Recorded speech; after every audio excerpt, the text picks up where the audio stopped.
ایک دفعہ کا ذکر ہے، ایک بوڑھا شخص تھا جس کے 3 بیٹے تھے۔ تینوں اپنے والد سے بے حد محبت کرتے تھے، حالانکہ تینوں کے دل میں ایک گہرا دکھ چھپا تھا۔ وہ سمجھتے تھے کہ ان کا باپ ان سے برابر محبت نہیں کرتا۔ سب سے بڑا بیٹا ایک مضبوط، مقابلہ پسند نوجوان تھا جو ہر چیلنج میں کامیاب رہتا۔ درمیانہ بیٹا نہایت نرم دل تھا، وہ پودوں، جانوروں اور دنیا کے تمام انسانوں سے محبت کرتا تھا۔ سب سے چھوٹا بیٹا الفاظ کا ماہر تھا، وہ کسی کو بھی قائل کر سکتا تھا اور اسے معلوم ہوتا تھا کہ کب، کیسے اور کیا کہنا ہے تاکہ وہ اپنا مقصد حاصل کر سکے۔ ایک شام تینوں بھائی اکٹھے بیٹھے اور اپنے دل کی باتیں کرنے لگے۔ سب سے بڑے بیٹے نے کہا، ابو تم دونوں سے مجھ سے زیادہ محبت کرتے ہیں۔ وہ ہمیشہ درمیانے بھائی سے نرمی اور محبت سے بات کرتے ہیں اور چھوٹے کی ہر بات سنتے ہیں اور ویسا ہی کرتے ہیں جیسا وہ کہے۔ درمیانے بیٹے نے جواب دیا، نہیں ابو تم دونوں سے زیادہ محبت کرتے ہیں۔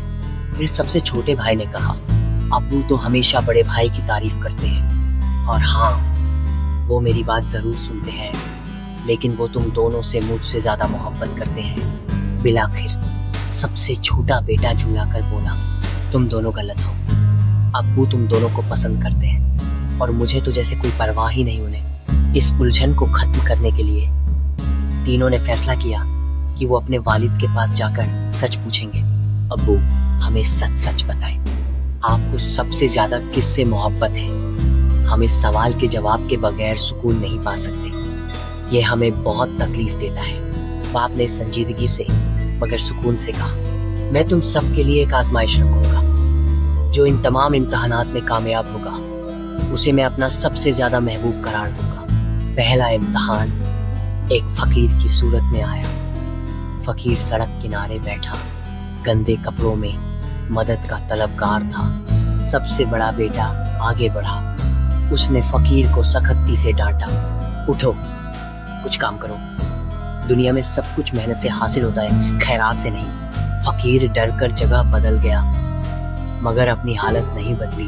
پھر درمیانہ بیٹا آیا، اس نے فقیر کو کچھ پیسے دیے اور کہا، یہ لو، لیکن سمجھداری سے خرچ کرنا، کوئی کام تلاش کرو اور ایماندار زندگی گزارو۔ فقیر نے شکریہ ادا کیا، پیسے جیب میں رکھ لیے، مگر وہیں بیٹھا رہا بغیر کچھ بدلے۔ آخر میں سب سے چھوٹا بیٹا فقیر کے پاس جا کر بیٹھ گیا۔ اس نے نرمی اور فہم سے بات کی، اس کے الفاظ دل کو چھو لینے والے تھے۔ فقیر اس کی باتوں سے متاثر ہو کر کھڑا ہوا، اپنے گھر گیا، خود کو صاف کیا اور ایک نئی ایماندار زندگی کا آغاز کیا۔ جب تمام آزمائشیں مکمل ہو گئیں تو تینوں بھائی الجھن میں پڑ گئے، کیونکہ ہر ایک نے ایک آزمائش میں کامیابی حاصل کی تھی۔ باپ نے انہیں جمع کیا اور نرمی سے کہا، بیٹو میں شروع سے جانتا تھا کہ تم تینوں اپنی اپنی راہ میں کامیاب ہوگے۔ بڑا بیٹا مضبوط اور پورا جرم ہے، درمیانہ بیٹا مہربان اور ہمدرد ہے، اور چھوٹا بیٹا عقل مند اور باتوں کا ماہر ہے۔ میں تم تینوں سے برابر محبت کرتا ہوں، بس میری محبت ظاہر کرنے کا انداز مختلف ہے، کیونکہ تم تینوں مختلف ہو۔